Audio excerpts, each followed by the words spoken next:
Welcome to Hail to the Podcast, brought to you by M&BR Review. Oh man, this is the day after Thanksgiving. We're getting through it. I'm Trevor McCue, senior editor at M&BR Review, joined of course by the man, the publisher himself, Josh Henschke. How you doing, buddy? I'm doing great. How are you, and how was your Thanksgiving? I'm good. Turkey hangover, right? Yeah. All the food stuff. So I typically don't like going out on Friday, traffic and stuff, but we had some errands to run, so that was a little chaotic. But obviously we're here to talk about one thing and one thing only. That's tomorrow, Michigan, Ohio State, number 2 versus number 3. Big Ten East on the line, college football playoff berth on the line, potentially the Heisman Trophy on the line, right? We don't get a lot of these big games in this rivalry. I mean, we get more top 5 matchups than any other rivalry, but I mean, everything on the line here. So we're going to go through a few things today. Obviously, there's the elephant in the room, which is the health of the roster. We're going to get into that. We're going to talk about what we think Michigan's got to do to win this game in Columbus for the first time since 2000. And then we're obviously going to take any questions or answers you guys want to throw our way. We want this to be an interactive show. So if you're joining us on YouTube, throw up some comments and we'll be sure to respond to what we can.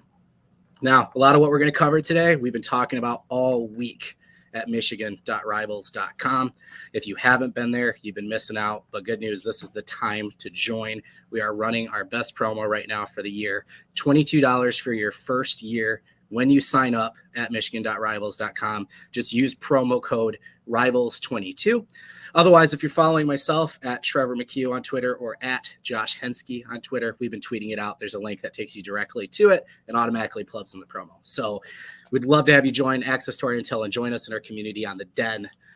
Lots of back and forth, good Michigan talk on there. So housekeeping out of the way, Josh, like I said, elephant in the room, man. Health of the Michigan roster. I'll just let you have the floor, buddy. Take away. Yeah. So I guess the big question that still kind of remains is, what are these guys going to be at in terms of percentages wise? And I don't know. I mean, I don't think we'll ever really truly know where these guys are at, percentage wise. But, I was told that everyone traveled today. I mean, there was a picture that sent out with AJ Henning on the boarding the plane. So that's good. We've been hearing consistently positive things about, most of these guys that have been injured. There's just an unfortunate laundry list of guys that are on the list. But I know everyone wants to know about, one guy in particular, and maybe, you can throw Donovan Edwards in there too. But everyone wants to know about Blake Corum. As far as I know, I mean, I'm not going to sit here and say that he's for sure playing tomorrow, but I mean, things are trending in a really good direction, which, he should be able to see the field. But again, what percentage is he going to be at? Is he going to be limited? I don't know that for sure, but he was participating in practice all week. Participating in walkthroughs, took some, I guess, what I was told, live type reps. I don't know what that means, live type. But, the fact that he was out there, participating in whatever capacity the coaching staff wanted him to participate in is obviously a good sign.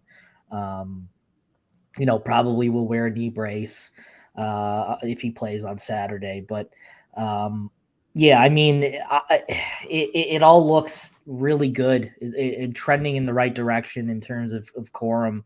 And if it doesn't work out tomorrow, then I would be surprised. But, at the same time, I mean, things have been interesting.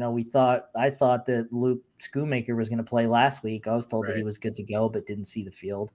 I was told Mike Morris was trending in the right direction, and he didn't see the field either. So, things can happen, but again, everything that we've been told, everything that's been trending in the right direction, if he did not see the field, and again, it's Ohio State, so the stakes are a little bit higher. So I think these guys are going to push a little bit harder to see the field. And, yeah, so, things are trending in the right direction. The good news might be good news. The fact that they traveled with the team is a really, really good sign. If not just for mind game purposes, but, considering that what we've been told all week, the fact that he ended up making the trip is a good thing. So, Donovan Edwards, again, I've been told, he's been the one constant all week where I've been told, oh, yeah, he's going to play. I tend to believe what people tell me. He was probably more of a participant in practice this week than Corum was. So I tend to believe that he's going to play. Again, percentage wise, I don't know, and I'm not even going to put a percentage on it because you don't really know. Well, and I don't think they do. Yeah, right? Until they hit warm up Saturday, and maybe even live action. Right, I said that with Corum, that first cut, that first time getting tackled on the ground. That might be where we really know, okay, what's going to be the limit of these guys that do get on the field. Right? Yeah, no, absolutely. Exactly right. Yeah, I mean, it all changes when the bullets are live because, these guys aren't going to be beating the crap out of each other in practice this week. Right. I mean, there's going to be some serious practicing, but you're not going to risk, further injury with these guys heading into the game and try to get them as rest as much as possible. So, it sure sounds like Michigan's going to get a bunch of guys back this week. Luke Schoonmaker, Mike Morris, kind of on the fence. I'm not really sure what to say about Mike Morris. I know he'll travel, but I think there's going to be a lot more guys returning than guys sitting out this week. So, good news because, Michigan's going to need a full roster here tomorrow. Well, I think it's important to note, too, obviously the Corum injury is new, right? That occurred in the Illinois game. And then Junior Colson as well, I believe we saw step off, and we've been hearing a little bit about this week. A lot of these guys have been dealing with stuff and have been held out of games, almost blatantly told to be ready for Ohio State, right? So this was kind of part of the plan, right? I agree with you. I was surprised with Schoonmaker. He was dressed and out there. And, you hear it, oh, these guys could have played if they were needed. It's like, man, during that Illinois game, right? Like, do you mean like Schoonmaker was going to run out in the fourth quarter for the first time? Like, what does that even mean? That game was close, right? So the Mike Morris one, I think, is interesting, though. We all know how important Blake Corum is. And I think Donovan Edwards, for matchup purposes and as a receiver, might be equally as important, right, as Corum. But the pass rush last year was so important in that victory for Michigan and Ohio State, for Michigan over Ohio State, because they're driving down the field, right? Ohio State packed up numbers between the 20s last year, but obvious passing situations, third down, Hutchin Ojabo went after and got CJ Stroud. So if Mike Morris doesn't go, we saw last week kind of what the pass rush looked like without Mike Morris. So I know we'll get into some more what if situations, but I'm going to lead with that one real quick. Offensively, we're probably going to spend some more time, but on the defensive side of the ball, if there's no Mike Morris, what's going to happen to Michigan's game plan in terms of the pass rush on CJ Stroud? I don't think it really changes drastically. I mean, they'll still want to get to the quarterback, obviously, but they'll just be a little light. They'll be missing their best pass rusher. You could see more of a, Taylor Upshaw type of thing. I know Harbaugh was really happy with how he played last week. Yabioki, Braden McGregor. There's just a bunch of guys that they can at least trot out there. I don't think they're going to be, as productive as Mike Morris could be. But yeah, that's an interesting question. You can kind of make the argument that Mike Morris might be the most important player in terms of availability, even more so than Corum. I mean, they're both kind of very, very important to their respective sides of the ball. Just I think from an offensive standpoint, I'd probably give the nod to Corum just because you saw what happened when he went out of the game last week.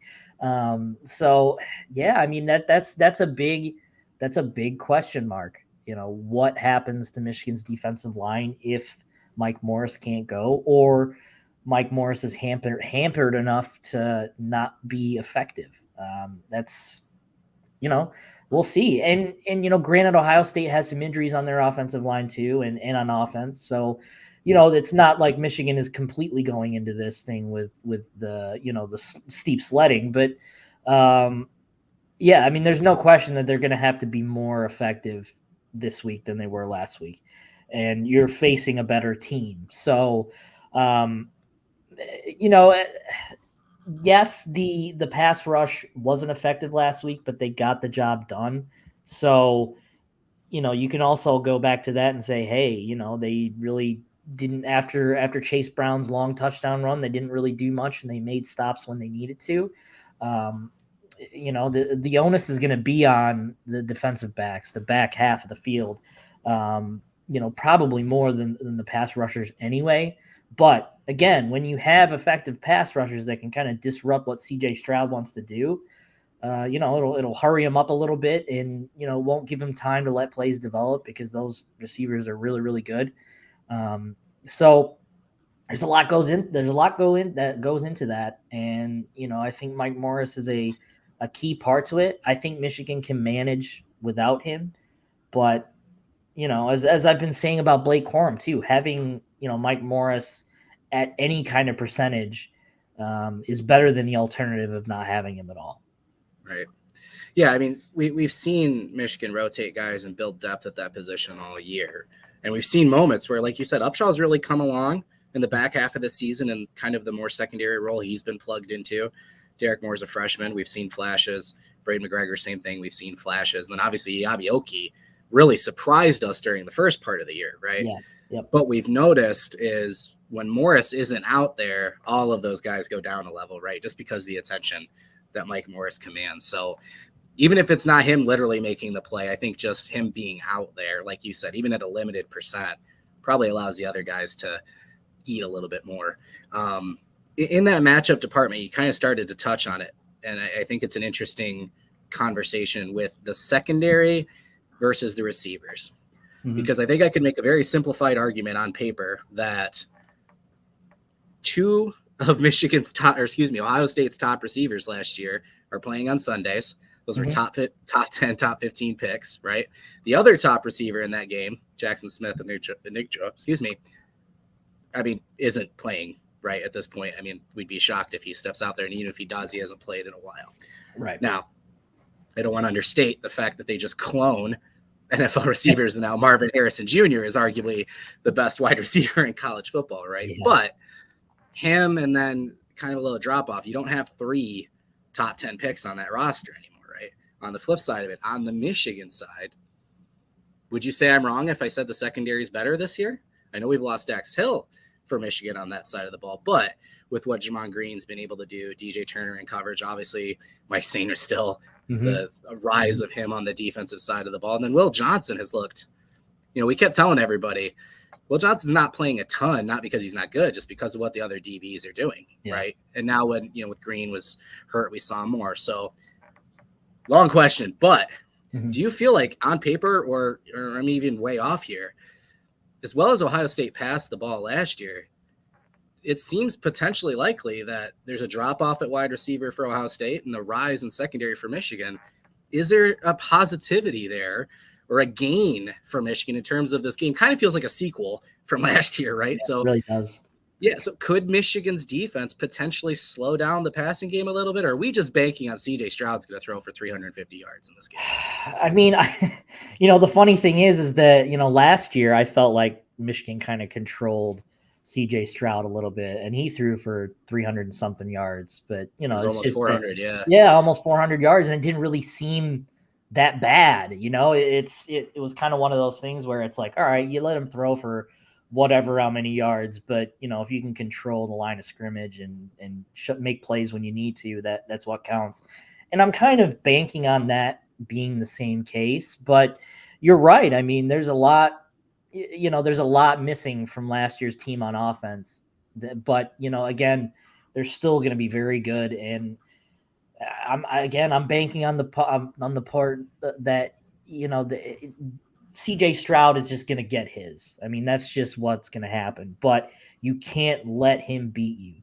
The long ball still kind of worries me a little bit, from the Michigan State game. And, they've been susceptible of giving up some long passes, and to give credit to the defensive backs in good coverage too. So, just good players make plays, and no matter how good the coverage is, they're just going to make the plays. But, it is worrisome that, they're going to be facing again, probably the best receivers that they've faced all year. And that's no that's probably Michigan State's probably number 2 in that regard. Well, no, I'd probably say Maryland's number 2 in that regard. But yeah, I mean, I do think Michigan's defensive backs are better than last year. But what scares me the most is that they've been susceptible of giving up some big plays. It's kind of a mixed bag with that group. You get some really good plays, and then at the same time, you get some big plays on them. And fortunately, it hasn't really bitten them yet. But Saturday is an opportunity where, they might not have, their deep stable of running backs healthy and out there. So they might want to throw the ball a little more. And can, the guys out there make the plays needed to A, keep the ball in front of you, and B, prevent some really, I guess, momentum crushing plays, that we saw a couple of times against Illinois, where they had some really big time completions to extend drives. So I almost consider it a wash. The Ohio State is really good, and Michigan's defensive backs are also really good, and their safeties are included in that argument too. I think it just equalizes each other out. I think that it's just going to come down to guys making plays. I don't think you're going to see any, blown coverages or, boneheaded mistakes for Michigan's defense this year, because they just haven't shown any all year. They're really technically sound, fundamentally sound. And I don't expect that to change tomorrow at all. But, yeah, I mean, really, I'm kind of talking myself into this being a great equalizer of Michigan and Ohio State's, wide receiver defensive back group going against each other, kind of evening it out. So, I mean, this is what this game is all about, big time players making big time plays, and, whoever's big time players make the most plays, they end up winning the game. It seems elementary in that thinking, but, that's what it comes down to in these kind of rivalry games. No, you're 100% right. I mean, that's why you can show highlights from games from 30 years ago and still know exactly what happened in that moment, right? You become legendary in this one. I'm a little bit more, I guess, optimistic in terms of, I do think the secondary is taking a big step. I do like Jesse Minter in there in this game because he has more of a defensive background. Also, Clinkscale in year 2. Yeah, I just think we might see something a little extra there, but I also felt really, really confident about our secondary in 2018. So, I mean, that was crossing routes and Brandon Watson getting eaten alive, but still. So, yeah. The last Michigan defense piece I want to kind of touch on, and you brought it up a minute ago. We're talking a lot about Michigan's injuries, but Ohio State's stable of running backs, like you said, their top 2 running backs dealing with injuries as well. Yep. I don't know how much you know about their status going into it, but again, from a matchup standpoint, we saw against Northwestern, I know the weather was terrible. I know. But when Ohio State had to run the ball, they couldn't. And when you knew Northwestern was going to run the ball, they could, right? So that's still kind of in the back of my mind. So I guess Ohio State with their injury situation, or even without their running backs versus Michigan's run defense, how do you think that's looking the day before the game here? Yeah, I've been hearing all week that Henderson is in doubt to play. Again, I'm not connected to Ohio State's program. Right. I just get this information secondhand. So, it would be a big blow for them for Henderson to be out. Just real quick for those that don't know, Trevion Henderson was limited last week, and Mayan Williams was out because he was carted out the week before from a leg injury. Yep. So that's what we're talking about. Yep. Yeah, and I don't know if Mayan Williams is going to play either. So, it's. Again, it might be one of those situations kind of like what Michigan's dealing with, where both guys may play but be limited, or one guy's probably leaning more out toward than the other. I don't know for sure, but I've been told by people that Henderson might not play. So I guess that's a win for Michigan in that regard, I guess. But yeah, I mean, the running game is going to be really interesting. I'm kind of curious to see what Dallin Hayden can do. Because he's the healthiest back, so I'm sure he's probably going to get the most snaps, tomorrow. So Michigan has been so good against the run that, I really don't have any doubts that they're going to continue, shutting down the run game. Again, this is probably, I can't really think of a better running back Michigan has played against all year other than Chase Brown, of course. But dinged up as well, but yeah.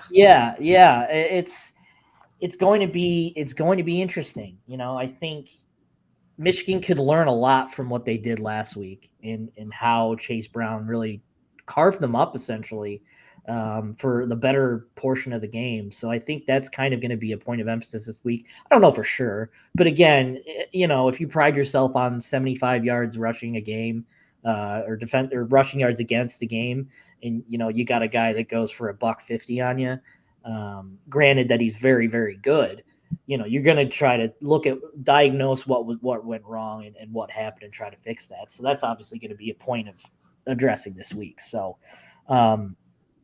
there's a big opportunity here for Michigan to kind of not necessarily focus on one part of Ohio State's offense, because you just can't do that. They're that prolific and that good that, you can't just say, oh, forget about the run game, we'll just shut down the pass. But, if you've got something going for you where, you can kind of shut down the running game of Ohio State, I mean, it gives you an opportunity to kind of focus on, shutting down the biggest part of their offense, which is the passing game. So, again, a lot of this kind of depends on whether Mike Morris can play too, because if Mike can play, I think Michigan has a much better chance of being more disruptive and controlling the line of scrimmage. And ultimately, I think that's going to be the key to the game here. Both sides of the ball is controlling the line of scrimmage. And I think whoever does that, the best is gonna come away victorious in this game. Well, and I think you're right too. I don't think you as a defense can make the decision that you're not going to worry about the run game or whatever. But if you as a defense can force the other team to make that decision, right? I think the biggest play, arguably, of the game last year was Josh Ross, third down, start of the second half, tackle for loss.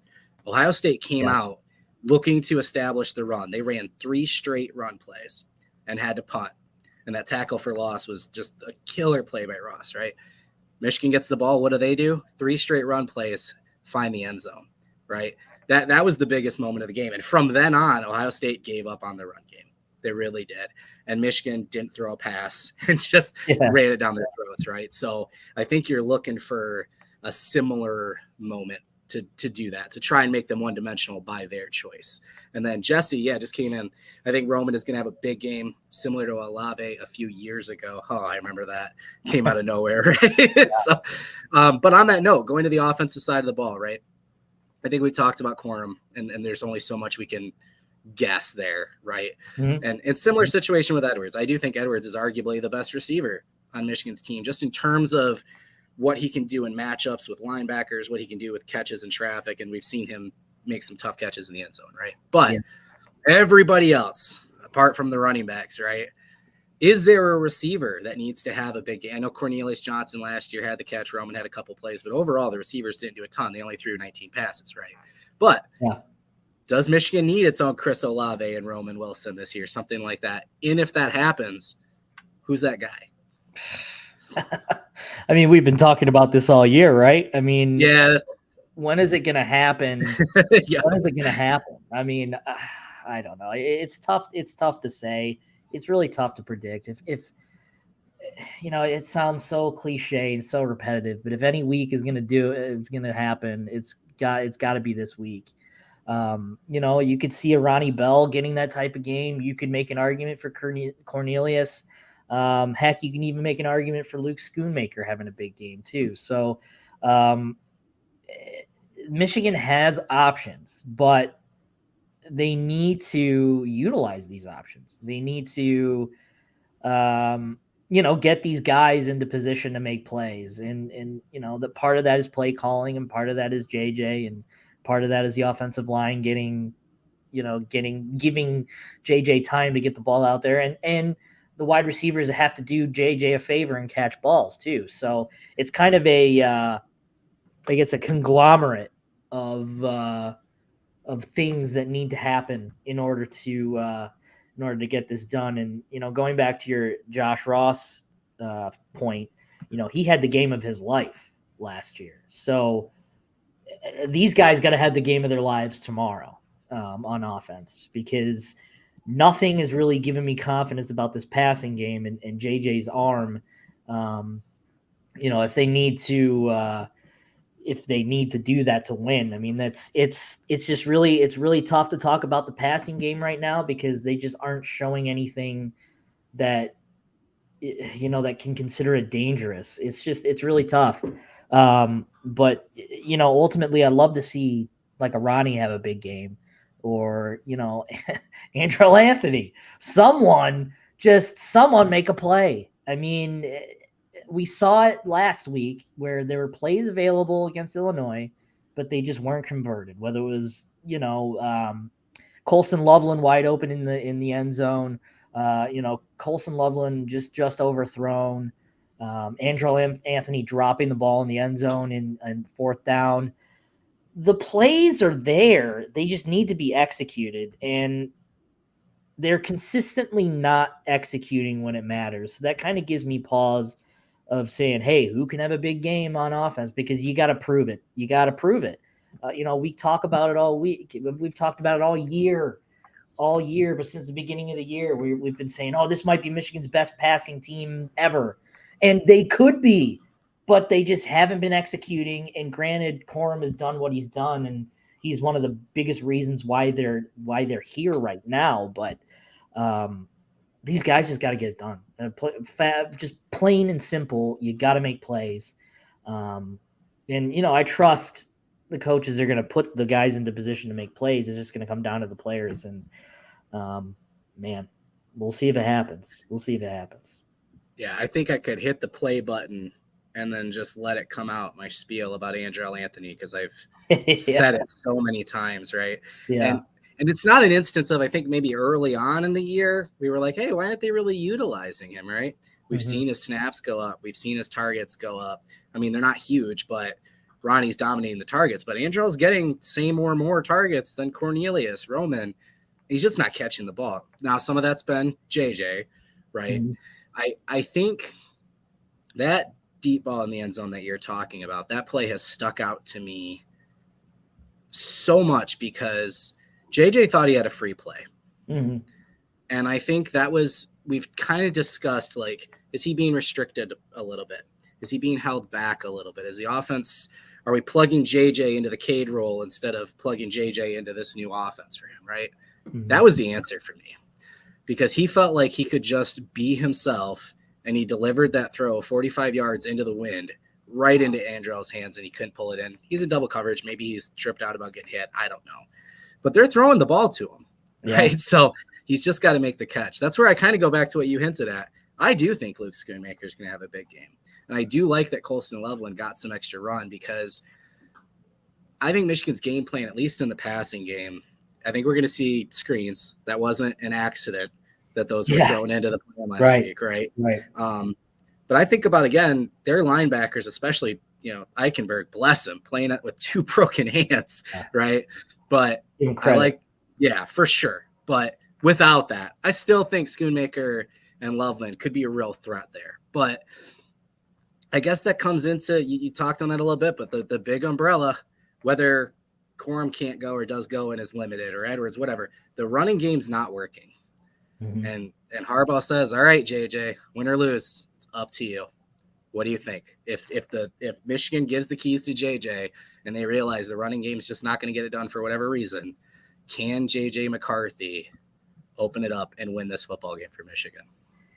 Yes, because I think he's mentally built that way. I think the best part about JJ is that he doesn't panic. And Harbaugh said this multiple times. He doesn't flinch. He doesn't panic. When the moment gets big, he doesn't wet his pants and freak out. He's just JJ. And I think that's going to be the biggest equalizer, all things considered, when things aren't going well. JJ is going to be JJ. And I think that's the biggest part. You want a guy who isn't going to try and force it when it counts. I mean, yes, he's going to try to make plays, but the smart play. And that's what he's done all year. I mean, he's had like 4 interceptions, maybe less than that. Two interceptions. 14-2. There you go, right there. It's and one of them was kind of a freaky one. So yeah, I mean, it's half. I think the biggest equalizer is, hey, JJ, go out and do it. He'll go out and do it, but the other guy's going to have to do the other half. You can only do so much as a quarterback, but he's got the chops to do it. I have no doubts in my mind about JJ being out there and doing his thing. It's just the offense just needs to make plays. And I think the mental makeup of JJ is probably one of his best attributes. And outside, obviously, arm talent, you got to have that to be a good quarterback. Legs, awesome. He can stretch plays, he can pick up clutch first downs, but a lot of the game is mental. And all the good quarterbacks, you mentioned, like, you can mention any of great quarterbacks that have come and gone throughout the history of football. A lot of it, 95% of it, is mental and being calm and collected with the when the going gets tough. And I think JJ's got that. And if it comes down to having to rely on him, I think he's going to do his part. I don't think you're going to have any worries about him going out there and not doing his part. It's just the rest of the offense has to go up to his level, or at least do their part, do their 1/11th, is what they like to say down in Ann Arbor. So, I have no doubts. I think it's really important that you brought that up, because during the quarterback battle, we'll call it, one of the biggest things we kept hearing was, this is the best QB room Michigan's had, and this is a great problem to have, right? Mm-hmm. Some other people were trying to argue, if you have 2, you don't have 1, which is dumb. Michigan won a Big Ten championship the previous year with the 2 QBs. So ignore that for a minute. And Cade McNamara is in this conversation as well. I think in the past, Harbaugh's had some talented QBs, right? Mm-hmm. But the headspace of Cade and JJ, and I'll throw Davis Warren in there too because of his life's journey, right? That quarterback room is about winning, and just they're there. You're right. They're there headspace wise. And I do think there's something to the monkey on your back of winning last year. You don't have to convince yourselves you can beat Ohio State. You can, because you did it now, right? We've seen this with other programs. Clemson was the one we talked about a lot, where they became a verb. You Clemsoned. It meant you choked, right? Yeah. So, and it was like, once they convinced themselves and actually won, the floodgates opened. So I think that is a huge part of it. But I agree with you 100%. I think JJ has been, and I don't like using the word limited, but just he's been asked to run the offense in a way where we don't want you to turn the ball over. Mm-hmm. And that means less risks. And you brought up the Loveland play open in the end zone. And it reminded me so much of JJ's touchdown pass to Andrell Anthony against Michigan State last season. A lot of us were debating on Twitter. Cade would have thrown the pass on the flat, right? There was, I think it was Schoonmaker was in the flat open, and he saw Anthony and he took the shot to the end zone. We're like, oh, Cade would have taken the check down. Mm-hmm. And I think this epiphany kind of hit me where JJ was allowed to throw that pass, right? Yeah. To Andrell last year. Yeah. And now we've seen JJ's been coached like Cade was last year. So he saw Gash. Gash was his first read, and he was open. So that's where he threw it. Didn't even see Loveland wide open, because that's what box they've put JJ into this year. Right or wrong, the biggest concern we had all year was making those mistakes, throwing interceptions. And you're right. He's done a better job, arguably, not arguably, but statistically, than Cade did in terms of throwing interceptions, right? So I think if that moment comes where it's like, hey, let your instinct take over. I'm going to let you run more than you have. I'm going to let you take some of these shots. If the receivers come through for him, I absolutely think JJ can do it. They haven't asked him to do that because that's just not how they've been winning football games. Right. And we can complain about the passing game. They're 11-0. This is the best stretch run Michigan's had since like fielding Yost. Okay. Whatever they're doing is working. We're not in a good place to criticize, right? So where it is, right? No, so not at all. No, they're 11-0. I mean, they're 11-0. You can't ask for more than that. I mean, and this is not like a, hey, is JJ, is this who he's going to be for the rest of his career? No, obviously not. But, there's plenty of and I hate to use the term they use, but there's plenty of meat on the bone that they've left that could totally change the narrative that we're talking about right now. But and I've seen comments here from our YouTube viewers that that saying that JJ's just been scratching the surface, and 100% correct, and I totally agree. And again, he's done enough to get this team to 11-0. He just might have to do a little bit more tomorrow to get the team to 12-0, and that's okay. I mean, that's fine. I mean, if you want a guy who goes above and beyond in a big rivalry game like this. This is where legends are made, and a big game tomorrow can cement himself in that type of legendary status where people don't forget those types of performances, and they don't forget the season. And I'm not saying that this is a forgetful season if they lose to Ohio State, because they still could very well end up in the playoff. But yeah, there's just a little more opportunity that has been out there this year that I think that they could show tomorrow. And if that happens, great. If it doesn't happen and they still win, even better. This happens a lot where I get accused of being like too much of a JJ defender, right? But I think it's worth remembering he wasn't throwing until the start of fall camp. Yeah, right. True. He missed an entire offseason going through shoulder rehab on his throwing arm, right? So when you consider what he did coming out in the Hawaii game and winning this job, and then obviously Cade, unfortunately, having the injury, but like there's a good chance that next year we see a huge step from JJ. I think you're right. I think they asked him to do something this year, not far off different from Cade. I'm not shocked that this is the identity, but I'm not ready to say this is JJ's ceiling by any length, and I would not be shocked if he goes out and has an awesome game here. So that's going to lead me to the next part. So we obviously already posted the article today with our score predictions from the Amazing Blue Review staff over at michigan.rivals.com. But at the beginning of the year, Michigan State's favorite Michigan Twitter account, Scott Bell, reached out to us and had us all provide our season prediction for the year. And I'm willing to admit that I, at the beginning of the year, said 11-1 and had Michigan losing this game 30-27. But our man here, Josh Henschke, at the very start of the year, had Michigan 12-0 winning this game. So that's right. Spoiler alert, I have changed my mind. And I am I've been on the fence. I've been calling it a 3-point game all year. And a lot of that was me giving Ohio State the advantage because it's in Columbus. And I wanted to see how the teams played.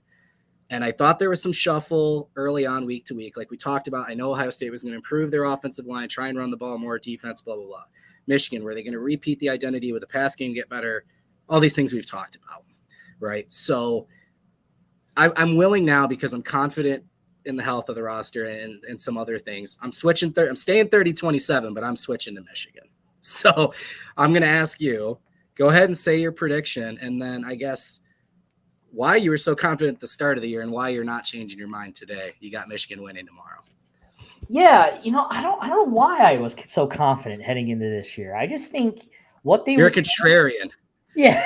You're trying to please all us other writers are trying to be responsible and say 11-1, and you're like, no, 12-0. And dude, you look good, man. Yeah, sometimes I pull it out of my rear end when I need to. But I just felt that what Michigan returned and what Michigan had.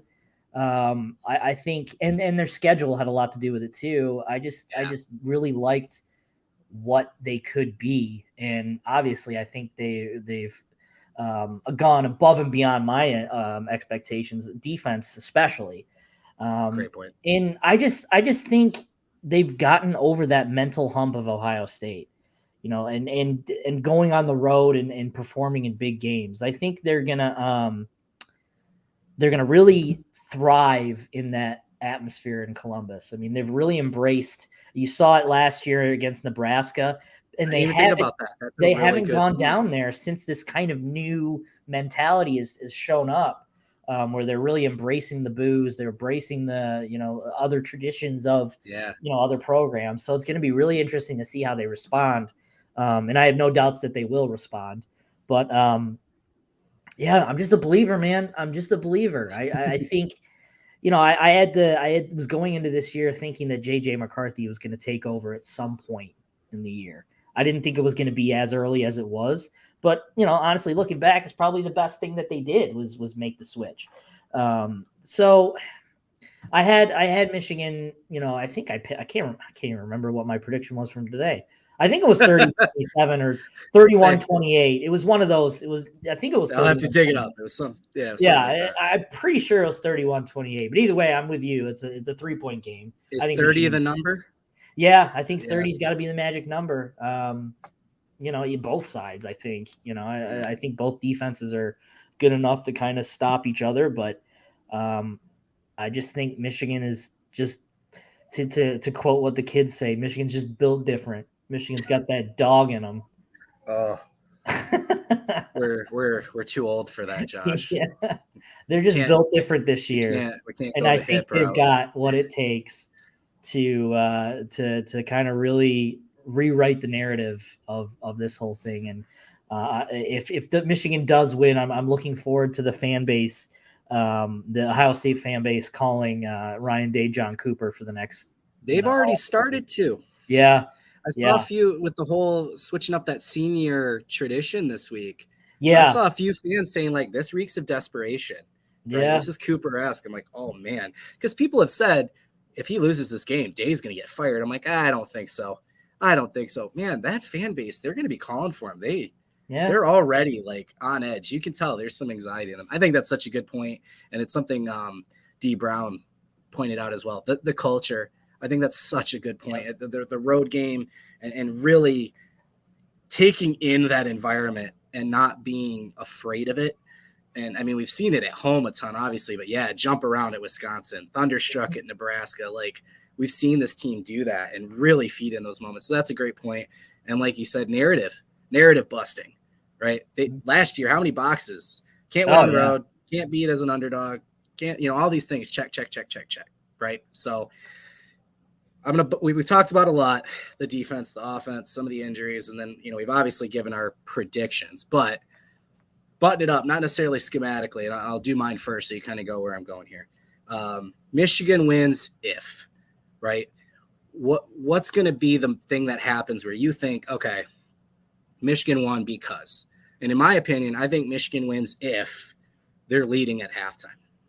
I think last year, going into the locker room, just the mode that they had at that point, having the 1-point lead.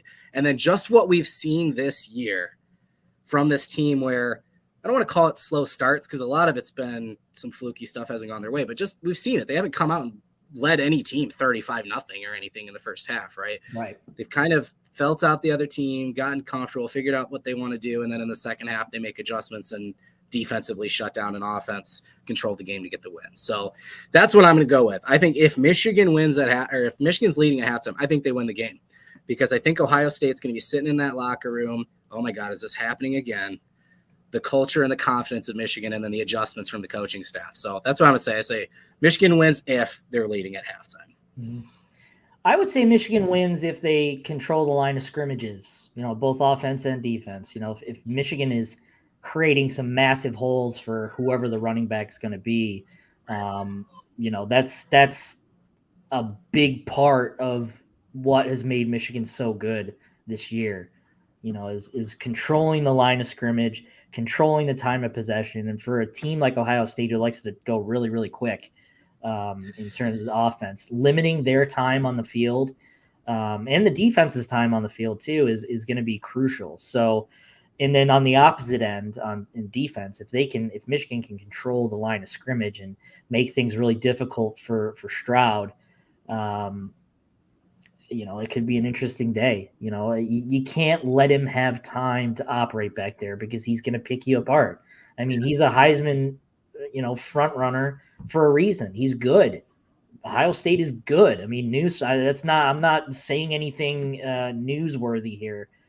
They're a good team, and if you can control the basics, you're likely going to win the game. I mean, football is way more complicated than that, but when you break it down into that kind of specifics, if you just control the controllables and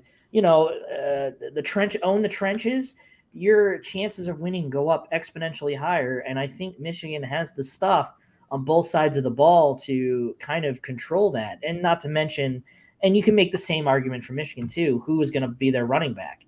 That kind of limits things as well. So I think there's an opportunity for both, the offensive line and defensive line to kind of really make a statement in this game. And you don't have to have 1 million tackles for loss or 1 million sacks, but if you get pressure and if you get quarterback hits and you get, a couple tackles for loss or just meet guys at the line of scrimmage, I think Michigan's chances of winning are going to go up a lot more than, the alternative for sure. Yeah, if they get into anything, I don't want to say a shootout, but anything where they're trying to match Ohio State and then they don't have control. Right. It's just, chance. Yeah, because you do what you just said, and that Cade McNamara interception doesn't mean as much, right? Right. I think every year before under Jim Harbaugh, it's been like, we need the ball to bounce our way, make no mistakes, right? The Wilton Spate interception in the red zone play in 2016 cost them, and we could go on and on, but no, I think you're 100% right. So, well, we've covered a lot here, but we're going to continue to cover this, obviously, right? Mm-hmm. So again, make sure you're following us online at Trevor McCue, at Josh Henschke, and make sure you're at michigan.rivals.com. And if you're not subscribed, now's the time, because Josh's intel has been flooding out like crazy. He has been money all week. And right now, if you sign up, again, $22 for the first year, promo code RIVALS22. Just go to michigan.rivals.com, hit sign up. Again, otherwise, if you follow any of our social media accounts, we've got the link posted. You can click it, puts the promo in right away. So we're going to be doing this all night and then starting bright and early tomorrow, all through game time and then all through the night tomorrow. So thank you guys for joining us today. Keep in touch through tonight, through game day tomorrow. And then obviously we'll see you tomorrow. Michigan, Ohio State, everything on the line. We'll see what happens. Thank you.